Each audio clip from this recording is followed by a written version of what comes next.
In this video, we're going to go through a complete step-by-step guide on how to get your real estate license in Washington, D.C. and start your real estate career. We're also going to cover some important questions to ask when picking your first brokerage to give yourself the highest chance of success. And at the end of the video, we're going to cover all the costs associated with getting licensed so you know exactly how much to budget to get started.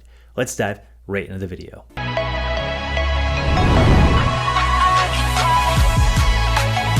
My name is Chris with the Empire of Real Estate YouTube channel. On this channel, we talk about real estate, personal finance, and entrepreneurship. Before we get started, I want to offer you our free How to Get Licensed and Start Your Real Estate Career Guide. Everything in this video, plus a little bit more, is inside that guide. So to get your copy, there's a link down in the description below, and I hope you enjoy it. Before you can start completing the steps to get licensed, you have to meet a couple basic requirements. In Washington, D.C., you have to be 18 years old or older, you must have a high school diploma or a GED, and you must not have anything on your record like felonies that may prevent you from getting licensed. The very first step to getting licensed is completing the state's real estate pre-license education requirements. In Washington, D.C., you're required to complete 60 hours of state-approved pre-license education classes, and yes, I know, 60 hours is a lot of time to spend in a classroom, especially if you have a busy job or just a busy schedule in general. Because of this, we recommend you check out Calibri Real Estate School. They offer these classes online, which makes them a lot more convenient. Their students love it. And if you want to find out more, there's an affiliate link down in the description below with different sales and discounts. Once you complete your real estate pre-license education classes, I would take some time to study because this exam has a high failure rate, and I want to give you a couple of basic tips that I would do if I was taking this exam again to give myself higher odds of passing. So the very first tip is I would time block an hour every single day to study. And I would study things like textbooks and all the material that you went through in your pre-license education classes. Now, taking that 1 hour per day is going to be just enough to retain information and not burn yourself out. And when you come back the next day, you're just going to retain more and more knowledge, which will definitely help you increase your odds of passing when test day comes. The next tip I would do is I would try to find a real estate study buddy. This is somebody that can take the classes with you or somebody that's just interested in real estate in general that will help you study. Having somebody to study with, hold you accountable, and do different things like, quiz each other with flashcards can be a game changer, and it can increase your odds of passing the exam by quite a bit because not only will you retain more information this way, you're also probably going to be having fun. So this will make learning a lot easier. Now, if you can't find a real estate study buddy and the textbooks are just too boring, I get it. This is what happened to me, and I had to find a solution. So I actually used a tool called Prep Agent. Prep Agent is a test-like simulation tool, and what it does is it will quiz you on test-like simulations, and it will give you instant feedback on what you're answering right and what you're answering wrong. And I use this to give myself the confidence to go take my exam and pass, and I really like the tool. So if you want to check them out, there is a affiliate link down in the description below where you can get more details. Once you feel confident that you're ready to take your exam, it's time to schedule. And the exams in Washington, D.C. are held with Pearson VUE. They're a third-party testing center that does the exams, and you're going to want to go on their website or give them a call to schedule. You're going to want to give them at least 24 hours notice to make sure that they have time on their schedule to get you in. And when test day comes, you're going to want to bring a couple things. The first thing is a basic non-scientific calculator for the math portion of the exam, and 2 forms of identification to get in on test day. Once you're inside the testing center, you're going to notice that it's a closed book exam. This is why studying and really becoming confident in the material is so important. And it's multiple choice. This is the good part, but because of that, you're going to want to make sure you read the questions multiple times before you submit your answer, because some of the questions are worded in a very tricky way. And they don't do this to trick you, and it's not anything malicious. They just want to make sure that you really know the information. So some of the answers are very similar, but they mean different things. So make sure you read each question multiple times before you submit your final answer. And if you're worried about running out of time, don't worry, because most people finish the exam early. And if you do this, you're still going to probably finish the exam really early. Once the exam is complete, you're going to walk out of the testing center and you're going to get your results right away.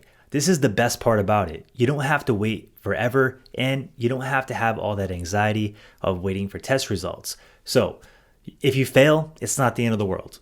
It just means you need to go back and study more. In fact, some of the top agents throughout the entire country failed the exam the first time around. So it's not a big deal and it's not an indication that you're going to be a bad agent. It just means you have to go study a little bit harder. Now, if you pass the exam, it's definitely time to celebrate because you got through all the pre-license classes and you passed your exam. So that means you're one step closer to getting licensed. The next step in this process is getting your background check and your fingerprinting done. So you're required to get your background check done and they will want to make sure that you have nothing on your record that would prevent you from getting licensed. After that, it's time to start looking for the perfect sponsoring broker. So in Washington, D.C., as a real estate agent, you're required to work under a sponsoring broker.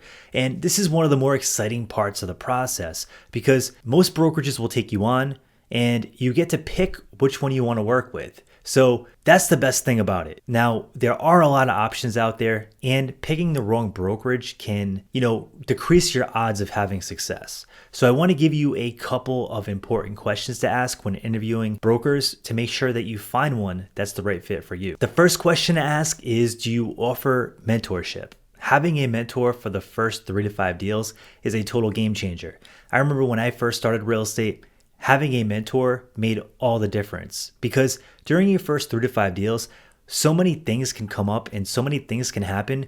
Just having somebody to call and walk you through those problems makes all the difference because as a new agent, you might not know what to do and you might not know how to handle certain situations. And if you have nobody there to help, it can be a really stressful thing to try to figure out on your own. The next question to ask is if they have a training system in place. Now, don't confuse this with a mentor because they're two totally separate things. But if you pair them together, it could be a really powerful thing. So a training system is basically like video courses or weekly meetups or weekly classes you can attend.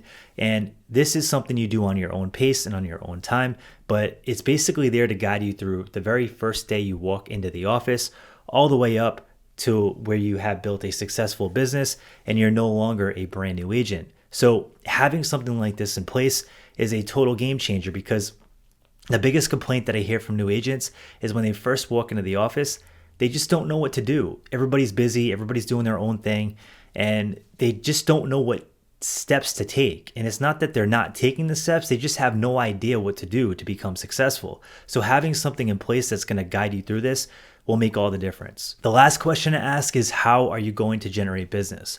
So every brokerage is different and there's tons of ways to generate business and real estate. So there's not really a right or wrong answer, but there's a right or wrong answer for you. So asking this question up front will help align yourself with a brokerage that's going to be the ideal fit. Some brokerages will tell you to call your friends and family.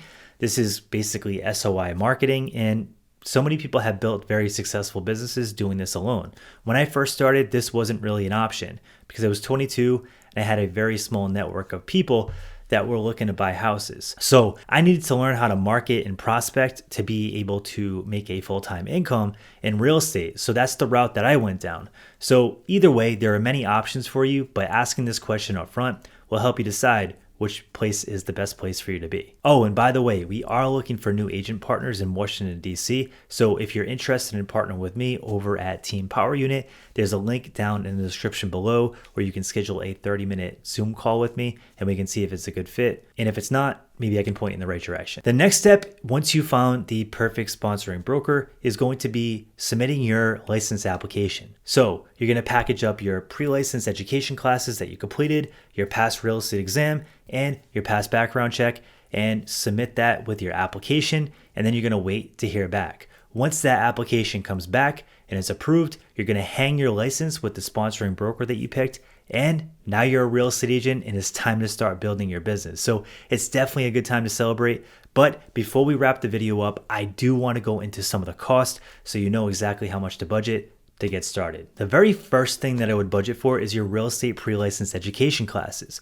In Washington, D.C., I would budget between $250 and $500 to get this done. The next thing is your background check and fingerprinting fee, which I would budget about $100 to get done. Then you have your exam fee, which is $61 per time you take the test. Then you're going to have your license application fee, which is $179. And then you have a license activation fee of $82. Last but not least, I would budget between $200 and $500 to get started with your first brokerage and get E&O insurance.